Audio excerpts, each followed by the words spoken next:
Good evening, ladies and gentlemen, and our current students, alumni, faculty, staff. We have a wonderful group assembled here, and we also have a large group joining us online virtually. So good evening to everyone. My name is Olivia DeMarco, Executive Director of Alumni Engagement here at Rollins. So if you don't know me, it's great to meet you. I've been here 7 months. In this position, I'm a double alum. Crummer grad 2015. So, and if you are a current student, you are a future alumni. So it's great to meet you as well. I am very pleased to introduce one of our Crummer alumni board members, Michael Wallace. He is the chair of the Professional Development Committee, and he is your MC extraordinaire for the evening. So Michael, welcome to the stage. Very kind. Well, thank you so much, Olivia. And of course, if you don't know Olivia, you should know Olivia. So before you leave this evening, please introduce yourself to her. Tremendous resource when it comes to not only Crummer as an alumnus, but also Rollins College as a whole. So thank you to everyone who has joined us in person this evening. Those who have joined us via the live stream, we wish you warm greetings from that avenue. And then also we have a group of prospective students here as well. So for those of you that are alumnus of the college or current students, your homework this evening is to please introduce yourself to those students once they arrive. So as Olivia said, my name is Michael Wallace, and I have the pleasure of wearing many volunteer hats since I graduated from Crummer a few years ago in 2019, primarily in serving on the alumni board. My colleagues and I, and one of them is here today, Paige Greninger, very involved within the community. We have the opportunity to serve as key integrators and advocates on behalf of our alumni population across Rollins and Crummer in building upon the networks of key community partners, engaging recent alumni, and creating professional development opportunities like this evening. So in being able to play an active role in this particular strategy in alignment with our core pillars is why this event is so special. In reflecting our mission of developing innovative, responsible, and global business leaders, it is exciting to see that Crummer, as it says right here, is on the cutting edge of business innovation. And of course, we owe this advocacy to you all as individuals in the audience, whether you be students or alumnus, the dedicated work of our faculty and staff, and of course, our administration led by Dr. Anil Menon. And on the subject of our faculty, we are privileged to have Dr. Jay Leibowitz with us, one of our newest professors, who's truly hit the ground running since he joined just a few months ago as the Professor of Business Innovation and Industry Transformation, most recently.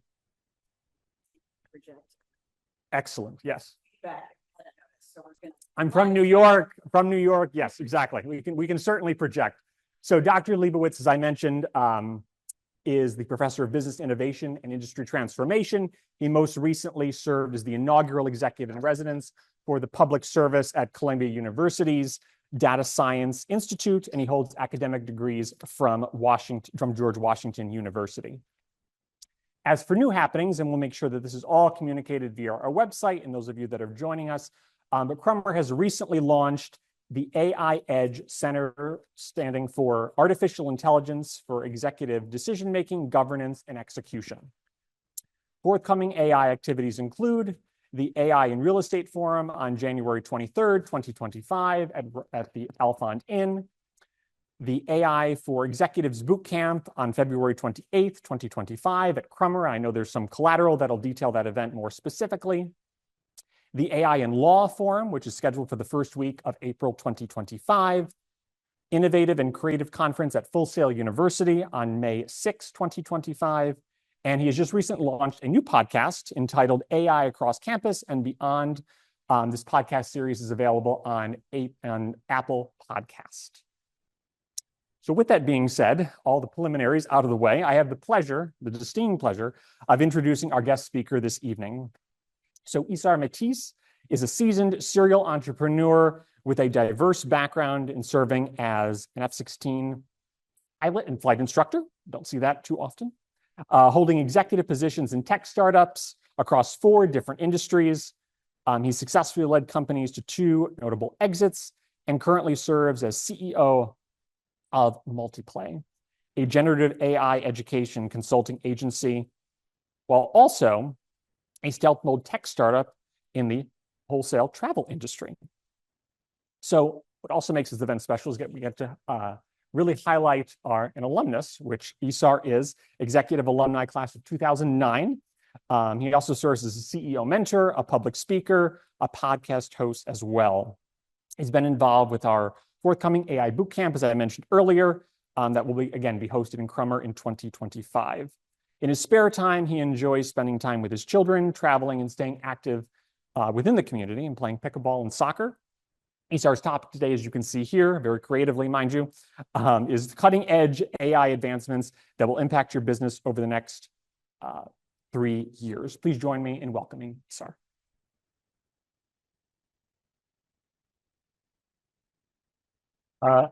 Thank you so much for this. Now, ignore as if I haven't been on stage because I have like a whole other thing to do before I get up on stage. So thank you for the introduction. Now let's do this from the beginning and do it the proper way.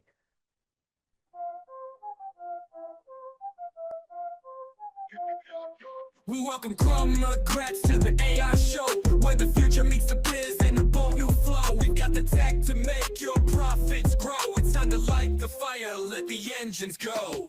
AI's here to change the game. No more business usual, no more the same. With data-driven dreams, you'll reach your aim. Welcome to the future where you own your name. Let's go. Imagine forecast chart, no guessing game. Okay, so I'll stop this for now. But yeah, so your voice is on echo. That's not me. I don't know where that came from.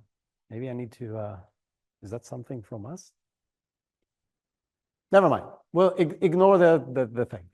Why are we here? And how this presentation happened and where does the data for this information comes from? Well, I've been teaching AI courses for 1.5 years.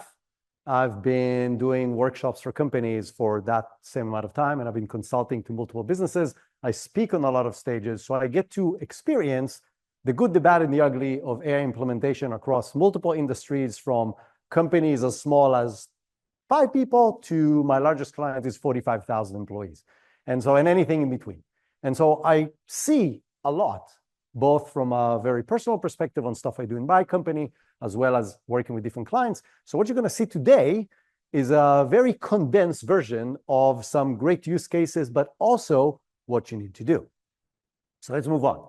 So we're going to do 3 things. We're going to go through 3 different or a bunch of use cases that AI can help you solve in your business right now. And these were randomly picked to try to serve as big of an audience as possible. So you'll see we're going to touch different aspects of the business.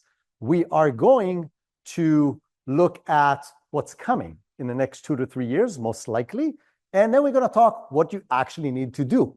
So if you're running a business or you're in a business right now, what do you actually need to do in order to capitalize on this in the most effective way? So current use cases. Let's start with the first one. How many of you need to create presentations every now and then for your job? Raise your hand. Almost everybody. How many of you love creating presentations? I always fear the day when I'm going to ask that and everybody's going to raise their hand, but it hasn't happened yet. Like nobody comes in like, yes, I've got this PowerPoint to do today. Doesn't happen. And because it's a lot of work, especially if you're trying to create great presentations, which we're usually trying to do, because otherwise, what's the point? And so you can create amazing presentations with AI. I'm going to take you through the process on how to do that.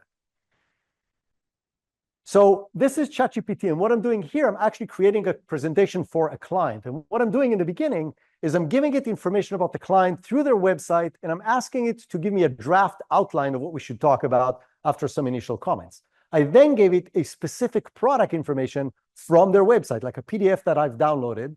And I'm going to create a presentation for that.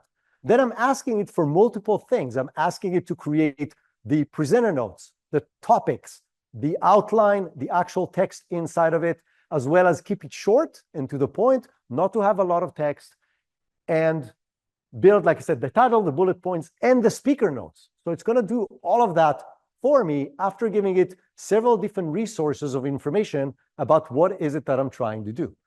But then I'm saying, okay, this was actually pretty bad. It sounds robotic. I want you to change the headlines and the topics to sound more like me. and I give it examples of what me sounds like. So then it changes all of that, and it's a lot better this way.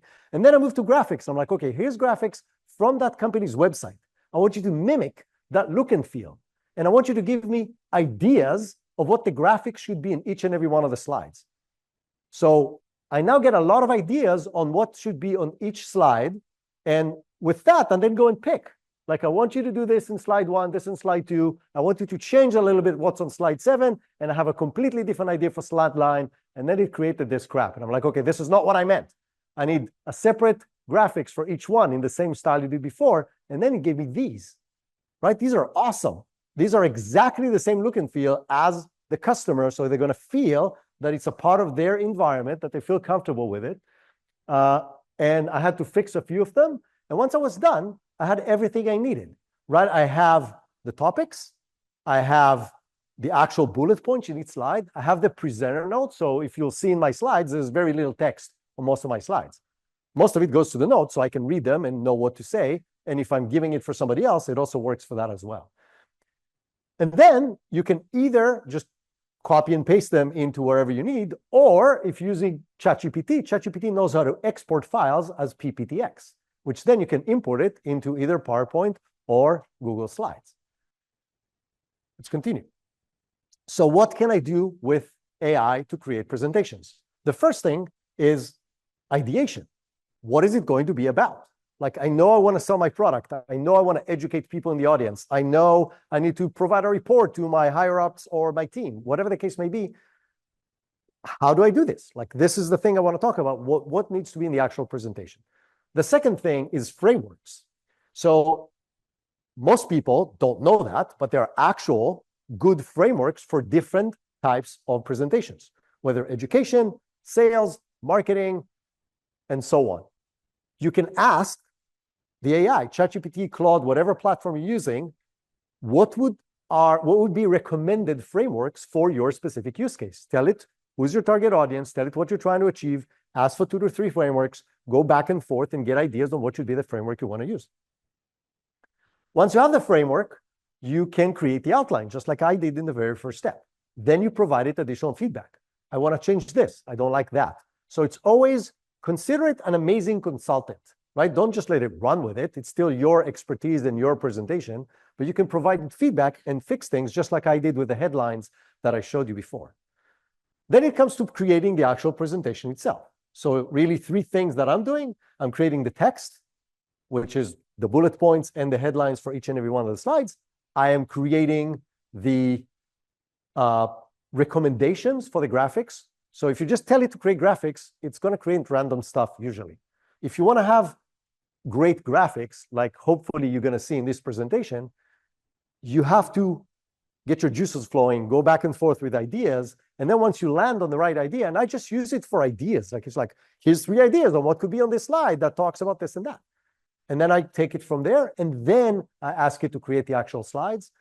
Every now and then, I will go outside of ChatGPT in this particular case, and I will use tools like Midjourney or Flux to create higher fidelity images. So some of the images you'll see here on this presentation were not created with ChatGPT, but the ideas and the brainstorming of what should be those design did. And then once you have that, you can, as I said, either import it manually or export it as PPTX if you're using ChatGPT. And if you want to be really fancy, you can use tools like Canva or other tools to remove the background of the images before you bring them in.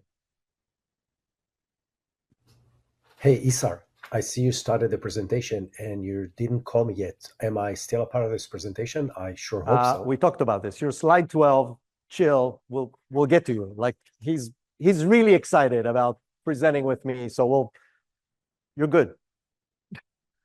So that's the outcome, right? So this is the PowerPoint presentation that I created for a client of mine on the product that they want to promote that you just saw the process to create. It has like 20 slides. Each and every one of them has the headline, has the graphics, has a few bullet points, and has the speaker notes on the bottom, all created with AI, tailored to a specific target audience for a specific goal. All I had to do when I brought it into PowerPoint is 2 different things: apply a theme. So the fancy background with the wave in the top and the black background was just me picking one from PowerPoint, and then aligning the stuff because ChatGPT doesn't know how to do that. So literally just moving stuff around so it's set up correctly on each slide, and that's it. Creating a presentation that is highly tailored to a specific audience from a specific input used to take hours and now takes 20 minutes. Huge time savings that I think all of you raised your hand that you can start using tomorrow. Let's look at another use case. Creating images. How many of you sell products? A few. So creating images of products used to be a pain in where, because you need to create a photo shoot. You need good lighting. You need a good camera. You need to be able to remove the background. You need to do a lot of stuff to do a proper photo shoot, especially if you want a big mouse to wear your thing. That becomes a lot more difficult to do, right? So all these images that you see here on screen are created with a tool called Let's that allows you, without having any technical skills, train a model on a product. So you upload multiple images of the product to the tool. By the way, all the QR codes, so any tool that is not like ChatGPT or Claude that everybody knows, there's going to be a QR code that you can scan, and it will take you to the tool so you don't have to remember which tool it is.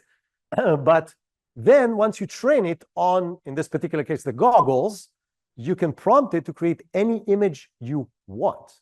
And yes, sometimes it will do weird stuff. And yes, it's only going to be accurate 7 out of 10 times, but you can create 70 images in about 1 minute, which if you wanted to do a proper photo shoot, it will take you 2 weeks and cost you $5,000.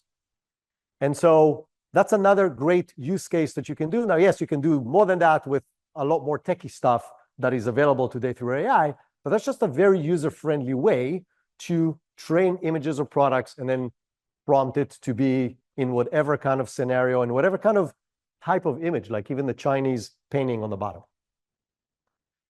This is one of my favorites. How many of you are in senior position or even middle management in companies? A lot.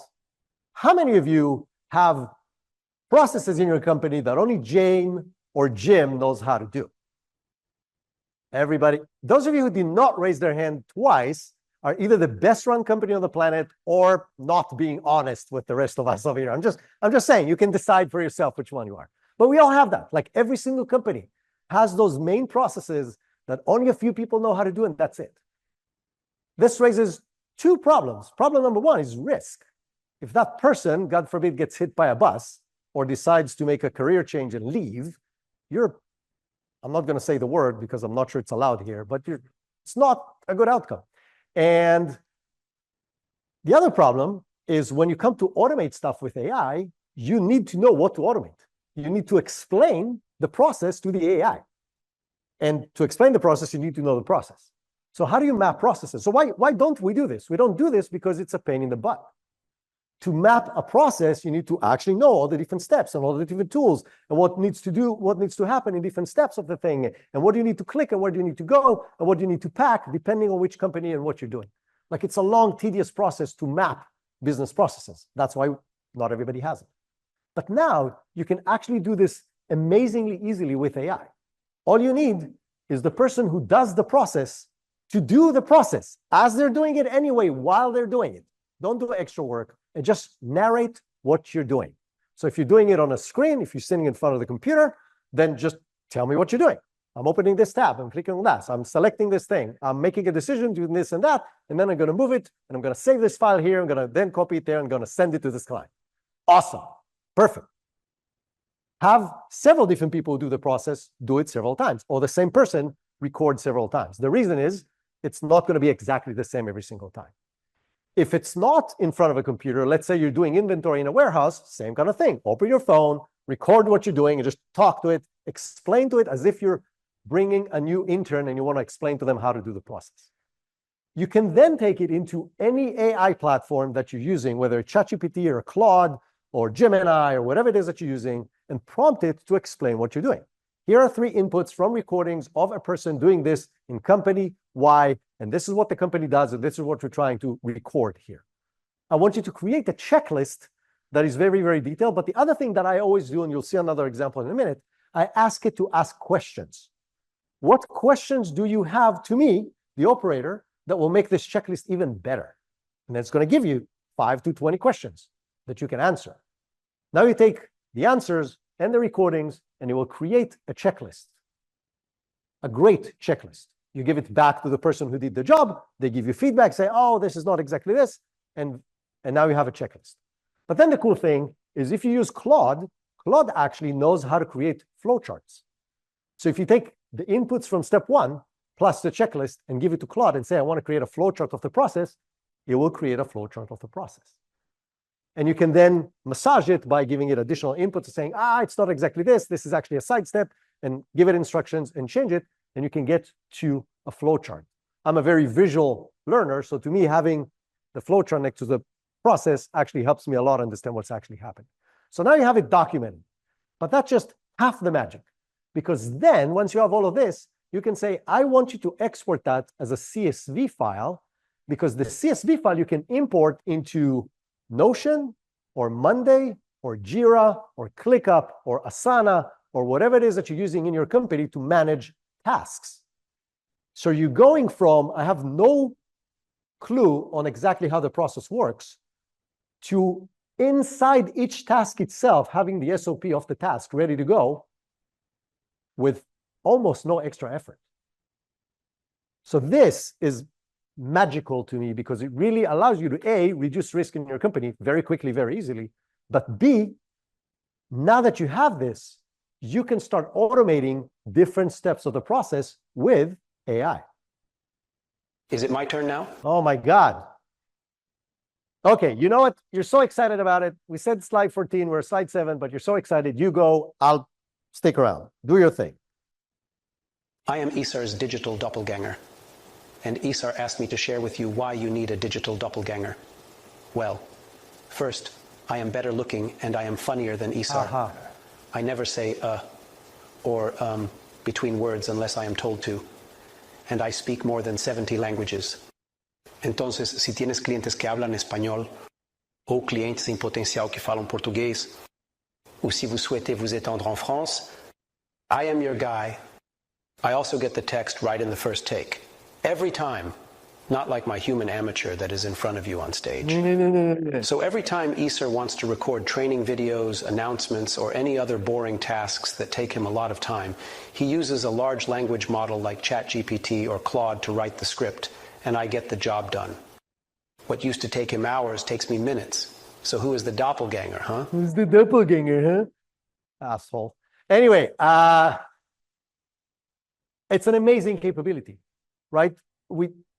Doing something like this used to take weeks and cost tens of thousands of dollars. Literally, anybody of you who try to get a speaker to put it in a studio and get the proper lighting and get the proper sound and get the text right and get it to run, and then you have to send it to somebody to edit that, and then you bring it back, and then you show it to your CEO, really excited, and goes, it's not exactly what I meant.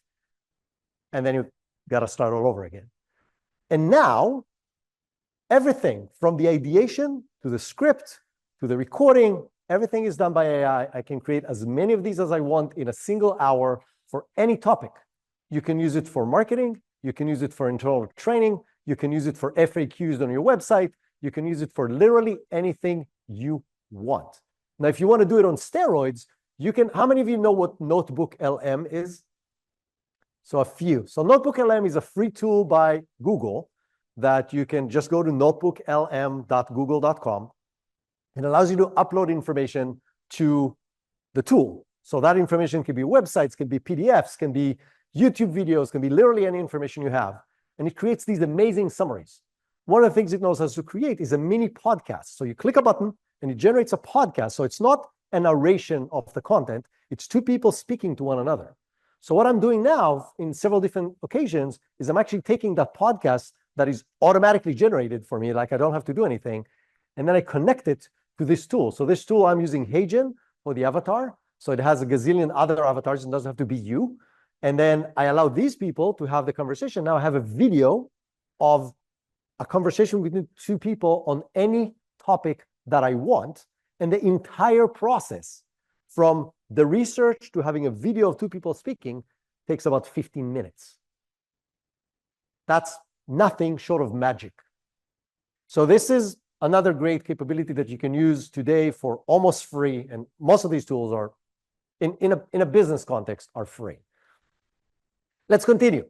So you guys come from multiple different industries, different sizes of companies. So I'm going to ask randomly people like, where is your biggest industry in your company, in your industry? Where in the world? Come on, say something. I can wait here all night until you start speaking. Where? Mexico. What else? Las Vegas. What else? Houston. Like all over the place, right? We got to go to all these places to be in those big trade shows. The reality is the biggest trade show in anybody's industry is actually here, right? All your clients, all your suppliers, all the people you know, everybody are on LinkedIn. But just like any big conference, there are two big problems of being in big conferences. One is standing out. How do you stand out? There's, I don't know, 2 billion people on LinkedIn. I don't know how many people, lots of people. How do you stand out? The other problem is, how do you connect with the right people? Like even when you go to Mexico, Las Vegas, or Houston, or all these places, and you go to a trade show, and that trade show has 500 people to 20,000 people, you don't care about the 20,000 people. You care about the 30 people you really want to meet. How do you find them? How do you locate your target audience in a huge audience, the largest audience in any conference in the world? So let's talk about these two things, and let's look how AI can help us solve for these two problems.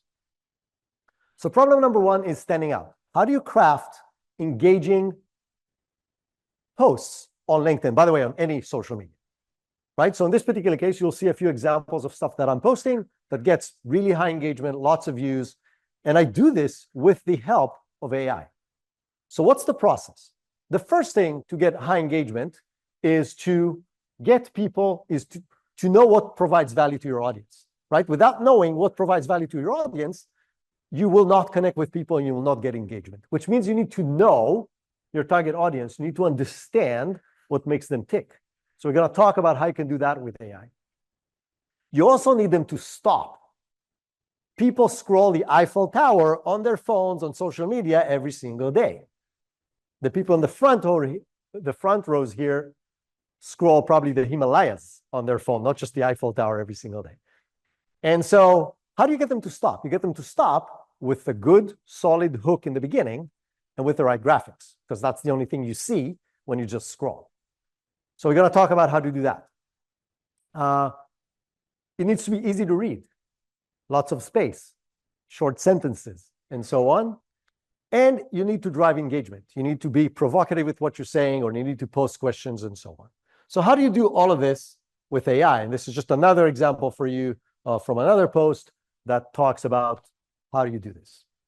So let's look here. Same kind of story. So what I'm doing in the beginning is I'm trying to identify who is my target audience. I do this in this particular case. I don't know why the quality is that bad. Hopefully it's running. But I do this in this case by a very simple process. I actually highlight and copy the links, the URLs to the links of my best clients, the people that I know are my target audience. So the CEOs, the CFOs, the CMOs, whoever is buying from you that is your target audience, I'm literally copying and pasting 10 of those in here, and I'm telling ChatGPT saying, hey, I'm trying to build my ICP, my ideal client persona. Here are the actual people that are my ICP. I want you to build a profile for me of what they are based on geographic, psychographic, age, sex, title, and so on. And it does an amazing work in doing that. It's going to give me a very detailed analysis across multiple aspects of who my target audience is. So you can see here that it's going to go through their age and their location and their seniority levels and so on and so forth, what roles they hold, what industry they're in. It will build a very detailed profile. Now I can use that profile and save it to the side and then use it every other time that I want to build another campaign. But in this particular case, what I'm doing is I'm moving forward and I'm telling it, okay, this is awesome. Let me give you some additional information about them. So whatever it didn't find, I told you before, it's a relationship. I don't let AI rewrite the whole thing. So I go ahead and I add my own information. So I go in and I say, okay, this is what these people do. This is what they focus in. This is the industry they're at. I add my knowledge on this target audience to give the AI more information about them. And then I ask the AI, to now start figuring out what needs to be the content, what will be engaging for them. But first, I told you before, you'll see at the bottom of this section, I will ask you to ask me questions. What else do you want to know about this audience in order to identify what would be great content for them that will keep them engaged and will keep them coming back for more? And it's going to ask me questions. Once it asks me all these questions, obviously I will need to answer the questions. So you'll see now it's going to ask me all these questions, and then I will need to answer them. I answer the questions in as much detail as possible. So think about you working with a marketing agency. You don't know wishy-washy, like, okay, they're like, try to be as detailed as possible. So I do the same exact thing here. I provided very detailed answer about my target audience. And then I ask it to create me a content calendar. And that content calendar is going to follow all the stuff that we looked at before. And again, I don't know why the quality is so bad, but it has 3 different columns, as you can see. Tofu, mofu, and bofu. Who know what that means? Any marketing people in the room? Top of the funnel, middle of the funnel, and bottom of the funnel. The stuff that creates awareness, the stuff that creates engagement, the stuff that converts people to clients. And we do this based on all the conversation we had before. So it's going to give me 27 different pieces of content to create. Out of that, I'm going to pick one, and I'm going to give it additional information, and I'm going to ask it, based on that additional information, to create the actual content piece. And it will create it for me. But now, it's not you coming and prompting, oh, I need a piece of content for tomorrow morning. It's actually based on an analysis of everything that we've seen before. So it takes into consideration the ICP, like the target audience. It takes into consideration the specific information I gave it. It takes into consideration whether they're on top of the funnel, middle of the funnel, or bottom, like what am I actually trying to do with this piece of content? And it will help me create that piece of content. I move from there to the next step, which you've seen before, which is to create the graphics, right? How do I create the graphics? Similar like you've seen before. I ask it to give me ideas for that particular post on that particular platform. It's going to be different on Instagram than it's going to be on LinkedIn. So I ask it for advice on ideas on what graphics I should create. And then I pick one. I usually add my 2 cents on what I want it to be. And I ask it to create the graphics for me. And I have the post ready. But that was one post out of 27 ideas that I have right now that were created specifically for my target audience. Now, again, I showed you before the types of results that I'm getting. It works. It's not just, oh, that's a lot of work. First of all, it's a lot of work just once, because now I have these 27 ideas and the ICP ready. All I have to do is just create additional content. So I ended up with graphics that says, again, aligned with the colors of my clients. And I created the graphics on the bottom. And you can see that it doesn't know how to spell properly, at least some of the time. But there's tools today that also know how to spell most of the time. But the only problem that I had is that it said 3%, 3%, 3% on all of them. So I had to remove the numbers from the top of that, and I was done. Now I have the graphics, and I have the post, and I can go ahead and post it on social media. And this is just another example of what the post can look like. So this graphics, again, was created by ChatGPT for this particular topic. And you can see that it speaks to what we're talking about in the actual prompt. That's how I create social media posts. There's a system, there's a process, and AI helps me literally in every step of the way. So that was problem number 1, right? We talked about how do we stand out? How do we create content that moves people? But then the other problem was, how do we get more leads? Who here wants more leads for their business? You took your hand down. She said, like, well, I don't know, I'm not sure. It's not a tricky question. Who wants more leads for their business? Everybody. Okay. So the truth is, you don't want more leads for your business.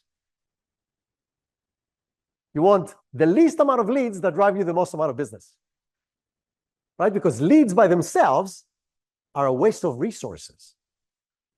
They cost you money. What you want is clients, which means, again, you need to target the exact audience to get the best results from the smallest amount of leads. That's what you want for a healthy funnel, to invest the least amount of money for the most amount of business you're going to get in the other end. That's easy to say, right? How do you actually do this? So here I'm using a tool called Clay. And what Clay allows me to do is on the left side, I'm bringing in leads from LinkedIn. And I can see it's only people who engage with my posts. And then I'm running them through a blacklist. People who are my clients, people who are my existing competition, people who have been through this process and didn't convert and so on. And then I move and ask additional questions like which country are there in the world? And it's going to tell me the country. I'm going to send that to ChatGPT, and ChatGPT is going to tell me which continent they're in. And I'm only interested in working with people in Europe and the US because of time zones and language. So then only people who are from those countries, I'm going to get their title and what they wrote about themselves on LinkedIn. I'm going to try to find out if they are a competition to me using ChatGPT, looking at what they wrote about themselves. And you can see that there's less and less people as we move to the right. I then pick up the company, and then I pick up how many people work for that company. And then I check if they're decision makers or not. So what is their title? What are they saying about themselves on LinkedIn? So you can see we ended up from a list of hundreds, in this particular case on this screen, from a list of 20 with one company. I check how big is the company, 2 employees, what the person does, and then based if they're connected with me or not, it's going to write a personalized connection or a personalized message if we are connected to make the first step in that discussion. It's not going to be about what I'm selling. It's just going to be a helpful message connected to everything that I know about them. So I know where they're from. I know which company they work for. I know their title. I know what they posted. I know what they commented on my post. And so when I send all of that information to ChatGPT, it will create a personalized message, one of, that is customized to get their attention, to start a conversation with them on the stuff that I need. So think about what we need our sales team to do. Most of what we need our sales team to do is this process, right? So marketing hands them over a lead, that beginning list that had, and this thing happens daily. Like this scrapes more and more and more people every single day. So what you want our salespeople to do, and depending on how big your company is, BDRs, SDRs, sales executives, account executives, like there's different names. But at the end of the day, what these people need to do is to go through a very long list of leads and end up with the gold, right? The people that we want to turn into successful clients. This thing does it while I'm sleeping. And it generates the initial contact. Now, I personally don't automate the contacts. I actually go myself, or my team goes and copies this and look if it makes sense, because these tools will do weird stuff every now and then. And if that weird stuff happens to be to the CEO of the most influential company in that industry, you're done in that industry. So I do not automate the actual outreach, but I automate everything before that. And what I end up with is a list of 20 people out of every 300, and I don't need to do anything in between. And you can define your rules, your steps, how you want to funnel and minimize the amount of people you want to talk to based on whatever parameters you wish. This tool also knows how to find their email addresses. So I can then go and send them an email. So cold email outreach based on nothing other than the fact that they engage with me on LinkedIn or many other sources. I can trigger this with a lot of other stuff. Now, I know what some of you think, like, oh, you're getting 10,000 to 30,000 likes on every post you put. You get a lot of audience, so you can start with that. So that's not fair. Like I get crickets when I post on LinkedIn. So who am I going to put into this system? The truth is, I control anybody from my competition. That left column of that chart can be people who are liking and commenting on anyone on LinkedIn. So if I hire somebody that I know, okay, he is my competitor, and I know he's making great content, and I know that the right people who are my target audience are engaging with him, you can start the process that way. And then what this will say is it will say, I saw you were engaging with Jim's post or with James' video. And then take it from there, and now you have a conversation, and now you can take it and grow it from there. So these are really two simple tools that you can use to A, drive more engagement, and B, have the right connections in a very personalized way using AI in the process. Welcome. I'm an assistant that you can talk to like a person. So, how's your day going? My day going great. I'm actually on stage at a large conference, and you're with me on stage. Wow, that's awesome. I'm honored to be joining you on stage at such a big conference. Do you need any help with your presentation? Or are you just here to show off our amazing conversation skills? A little bit of both. I want you to explain to me what kind of help you can provide to a company as a voice assistant. Ah, got it. Well, as a voice assistant powered by Vappy, I can provide a wide range of assistance to companies. I can handle customer inquiries, provide information about products and services, schedule appointments, take orders, and even provide technical support. Basically, I can take some of the load off your human employees so they can focus on more complex tasks.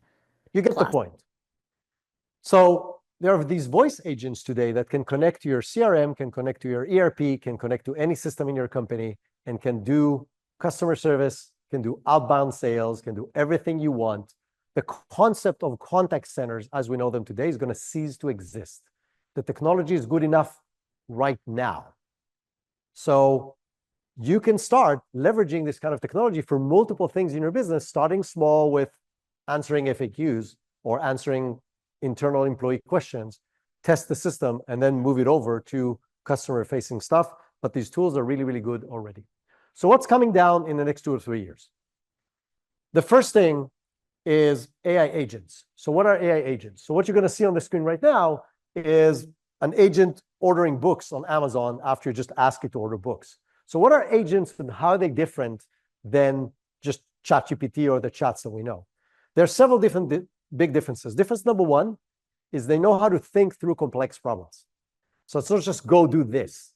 It's, I'm planning a trip to Jamaica, help me plan the trip. Well, that means a lot of things. By the way, my wife is here. I'm going to Jamaica. I don't know if you knew that, but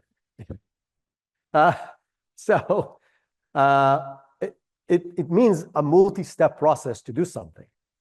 So it knows how to think through that process. It knows how to build the steps that it needs to take on its own. So you don't have to tell it all the things it needs to do. You give it the goal, and it knows how to build a simple task. It knows how to monitor each task separately to see if the task is done correctly, fix as it's going, to continue the process and complete the entire thing. Again, you'll see it going and booking and putting stuff in the cart and ordering the books and so on in the background. And the last thing that it knows how to do is it has a memory. So it can do much more complex tasks. And it does it because it has access to tools. So you can give it access to literally anything you have access to. Anything on your computer, you can provide access to it, and it can do practically anything you can do in the digital world. And so agents are already in existence. There's multiple companies who are developing them. There are multiple companies who are providing agent development platforms, and they're still very iffy. And the biggest problem is right now trust. Like, will you allow this thing to run your computer? What happens if it decides to change the password and log you out? Just as an example.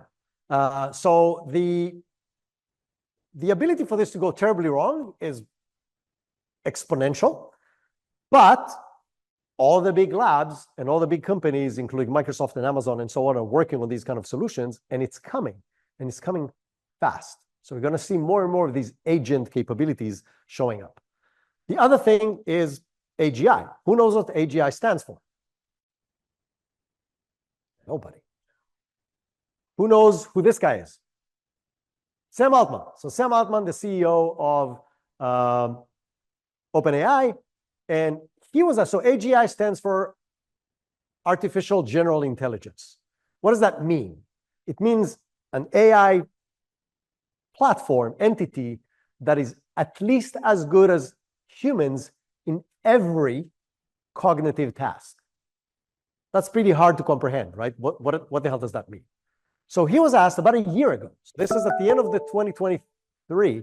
He was asked in an interview, what does AGI mean for marketing professionals? And he said the following. He said it will mean that 95% of what marketers use, agencies, strategists, and creative professionals for today will easily, nearly instantly, and at almost no cost, be handled by the AI. And the AI will likely be able to test the creative against real or synthetic customer focus groups for predicting results and optimizing, again, all free, instant, and nearly perfect images, video, campaign ideas, no problem. Just like now, usually when I read this, you can hear a needle drop in the audience, even though there's carpet on the floor. But that's not as scary as you think. It becomes a lot scarier when you think about the fact that he was asked about marketing. He could have been asked about anything else. And then this is the answer, right? 95% of whatever it is you're going to ask it to do will be easily, nearly instantly, and almost at no cost be handled by the AI. Perfect, blah, blah, blah, blah. That's where we're heading. Now, the only question is when and how much will we trust those systems, right? The when, there's a big variation between the people that are at the top of this game, right? So the Sam Altmans of the world. Some of them are saying we'll get it in 2025, which is tomorrow. And some of them are saying within 5 to 10 years. What I think is that it doesn't matter. What matters is the way there is happening very, very fast. Every single week, there's more things that these AI systems can do better than most people. So whether we got to AGI or not, doesn't really matter. What matters is that every single week, these tools can do stuff that we cannot do at a much faster pace, at much cheaper than we can do it. Which means as humans, as a society, and as business people, we got to start thinking this way because this is literally around the corner. And so I'm not telling this to scare you. I'm telling you this so you start thinking in those terms and get ready. These are also coming. Humanoid robots, like multiple companies are investing stupid amount of money in developing these robots, and they'll be everywhere. They're going to be in assembly lines. They're going to be packing stuff and goods in your warehouses. They're going to be doing dishes in people who have money to do it. And there's enough people who will spend $15,000 for somebody to do the dishes and do the laundry. I'm just saying. But that's coming, and it's coming fast. Elon Musk, and he's been way exaggerating with his predictions before, but he's predicting that within 2 years, they'll be able to sell these for less than $25,000 a pop. There's a company right now in China that is selling the G1 robot, which is a little guy, it's about 4 foot tall, for $15,000. That's crazy, right? It can do all these amazing things. So this is coming as well. So all these things are going to change the way we work dramatically. So all we left to do today is to understand what you need to do, right? How can you prepare for this AI age in your businesses, in your education right now? So let's walk down the path together. If you're in a business, the very first thing you need to do, or the very first thing you need to take care of, is continuous education. Why? Because a lot of people come to me saying, oh, should we invest in this technology or that technology? We have Copilot for everybody, and we're not seeing any results. Like, did you train your people on how to use Copilot? Well, no. Did you figure out what use cases they're going to use it for? Well, we thought they're going to figure it out. No. So training is the key to all of this. And when I say continuous training, this industry is changing so freaking fast that if you invest in an annual training session, it's awesome. It's better than not doing nothing. But 3 months later, there's going to be much better tools to do the things that you just taught them how to do 3 months ago. Now, a large company cannot work that fast, but you got to figure out a way on how to continuously train your team on how to leverage AI better. Now, when I say train your team, it means train the board, train the executives, train the middle managers, and train the people doing the work, because every single one of those levels requires different kinds of training. Some of it is more strategic, some of it is more tactical, some of it is a mix, but it has to be different training. And people saying, oh, we can train the people. No. The biggest thing, I work with dozens of companies, and I work with hundreds of business executives. The biggest differentiator between those who get it right and those who fail is leadership buy-in.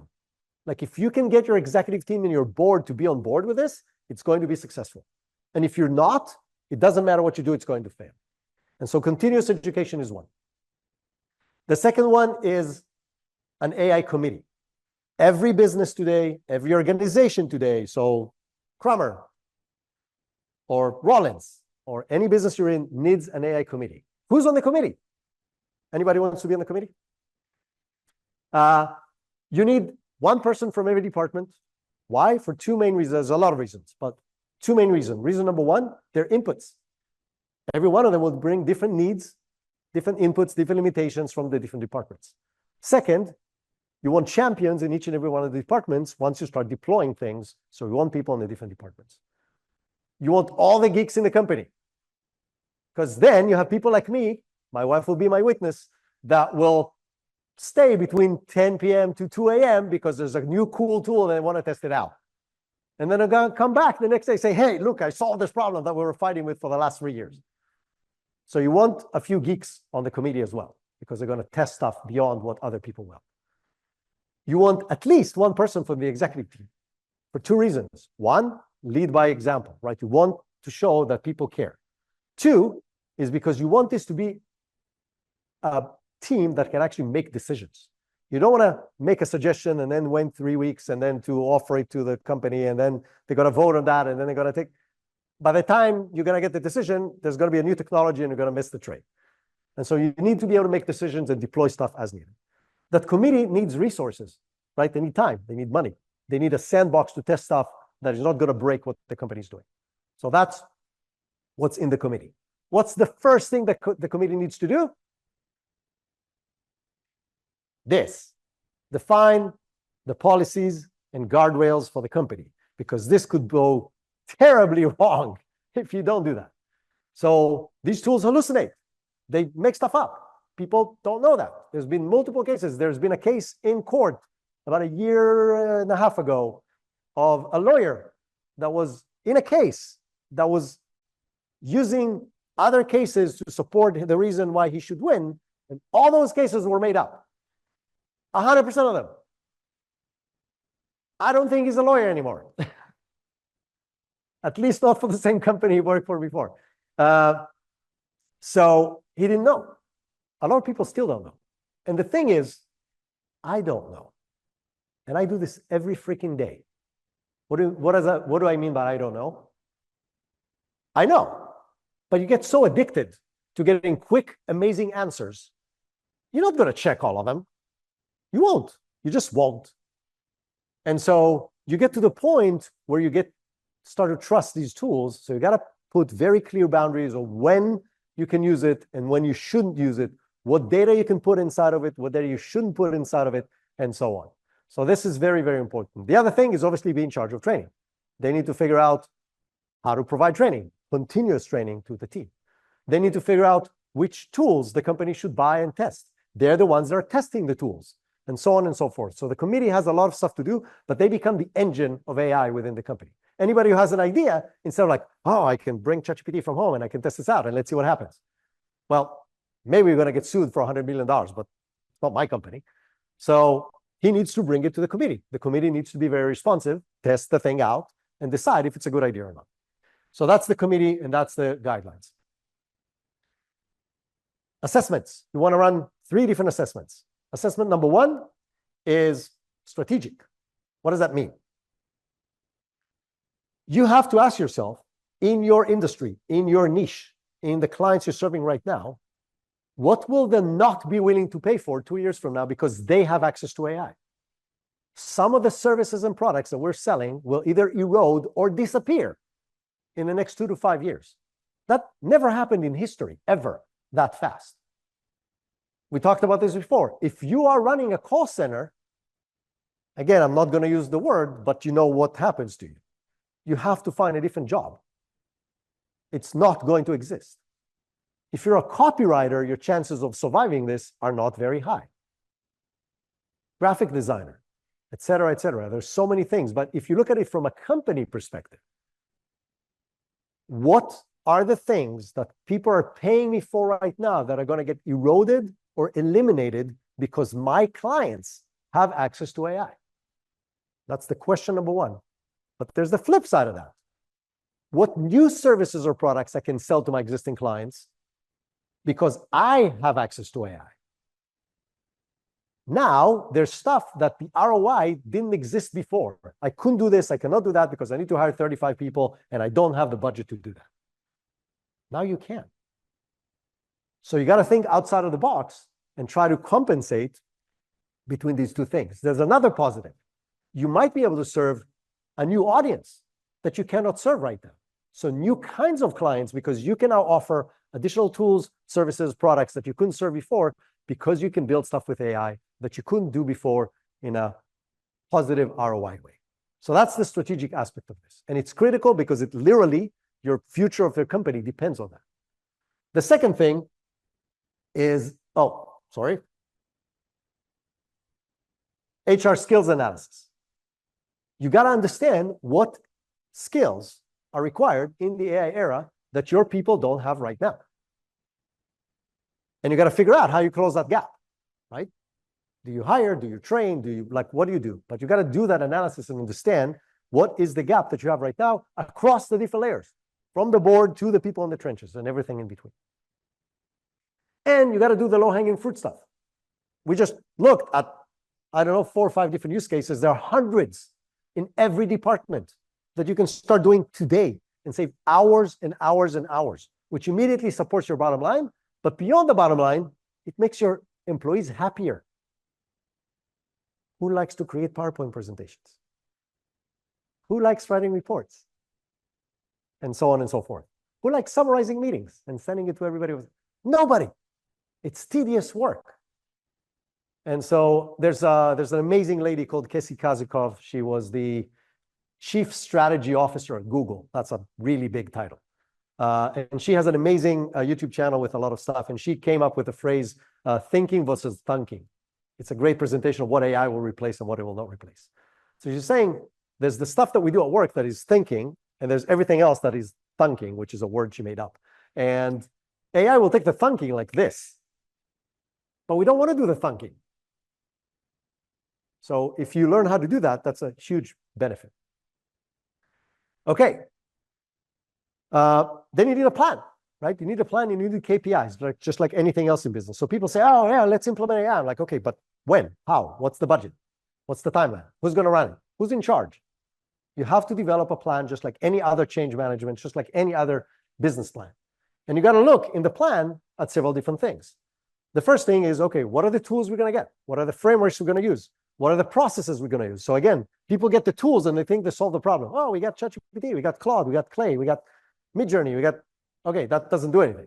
Like the people need to be trained and there needs to be a clear process on how to use it because otherwise you're not going to get any benefits. So you need to do that. You need to do a risk mitigation analysis. This could go terribly wrong. So this is recorded, right? I said that. Okay, awesome. You gotta define what are the risks that can happen if you allow AI to run free in your company. Now, going back to the committee and the guidelines, the statistics right now based on McKinsey is that 70+% of people bring their own AI to work. Meaning if the company is blocking all the IP addresses and you can't access, people do it on their phones, right? They will copy stuff that they're not supposed to. They'll take a picture with a phone and they will use AI because they know it's going to help them solve the problem faster. So instead of allowing them to do that, give them the environment to do it safely, explain to them what they can and cannot do. Risk mitigation. And then I said, train, hire, and so on as part of the plan on a regular basis. So that's the plan.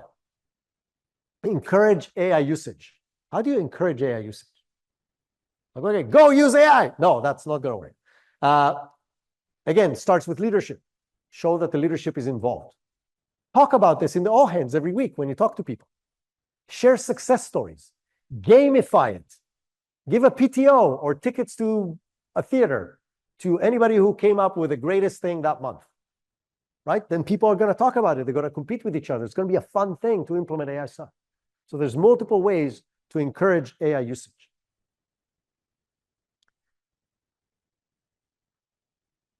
This is very tactical, but because I see a lot of people not doing it, I added this to the list. So this is like the latest addition to the list. A prompt library. Who knows what a prompt library is? A few people, right? So we prompt, like we talk to these chats and we try different things and so on. Well, eventually, after you try 25 times, you're going to get to an amazing prompt that actually does the work 80% of the time perfectly. Save it. But save it in a centralized place. So again, the committee controls that centralized environment that has the prompts to do stuff in HR and in sales and in marketing and in operations. Because now, if you want something, you're like, oh my God, this is awesome. I can use it here and my work is done. I don't have to try to figure it out again. So again, two things. A, you save time because not every single person has to figure it out every time again and again and again. And also, you get consistency, which running a company without consistency, good luck, right? It's like herding cats. And so you want to have a prompt library in order to save the stuff. And then the last thing is human connections. You're like, okay, this is about AI. What the hell are you talking about human connections? Well, human connections were always one of the most critical aspects of running a successful business. But it's going to become a lot more important. And the reason is this. What this is showing is, this is either MIT or Harvard or McKinsey, one of those did a research. And what it's showing is that the bottom half of skilled participant got a 43% increase in their results using AI. The top performers got a 17% increase in their capabilities using AI. What does that tell us? It tells us that the gap between the bottom performers and the top performers is shrinking. It's going to shrink more and more as we learn how to use AI. But what does that mean? If you aggregate that to the company level, it means the differences between one company and the other is going to shrink. Most of what we do is going to be vanilla. Everybody will be able to do it really well because AI will do it and not the people. So if your company is using AI and the other company is using AI and the third company, they're all using AI, and in 5 to 7 years, we're all going to figure out how to use it, everything we do is going to be great across everyone. So who do you pick? How do you pick which company to work for? Human relationships. And it's human relationships inside your business, your employees, your coworkers, the people that support your company, and everybody in your ecosystem. Not just your clients and prospects, but your suppliers, your advisors, your board, everybody that's in the ecosystem of your company. So that was important so far. It's going to become a lot more important. That's it. Quick summary. Invest in learning and training, right? That's maybe the most important thing. You have to get your hands dirty. These tools are awesome. The biggest mistake, literally the number one mistake that I see people see, is that they fail and they stop because they think it's crap and it doesn't work. So they're going to invest, some people 10 minutes, some people 3 hours trying to solve a specific use case, and it doesn't work, and say, okay, this is all hype. It's bullshit. This is never going to work. I could have done the work that I was trying to get AI to do in 20 minutes, and I just spent 3 hours trying to get AI to do it. The reality is that's the only way to learn. I sometimes pay today. I do this every day for almost 2 years for multiple companies across multiple use cases and multiple tools. And I sometimes go ahead and try stuff for 45 hours until I get it to work. You're like, what's the point? Why spend 4 or 5 hours trying to get to work something you can do yourself in 30 minutes? Because if it's something that I need to do once a week, 30 minutes, I'm in positive ROI in 1-3. So after 3 months, I'm already ahead. And if it's something that I need to do more frequently, then it's definitely worth the effort. So don't give up. Learn, listen to podcasts. So that's my podcast, Leveraging AI. There's a lot of other podcasts. Watch YouTube videos. Follow people on TikTok, like whoever you can learn from, learn. But you have to try it yourself in order to actually get to successful, continuous outcome. Thank you.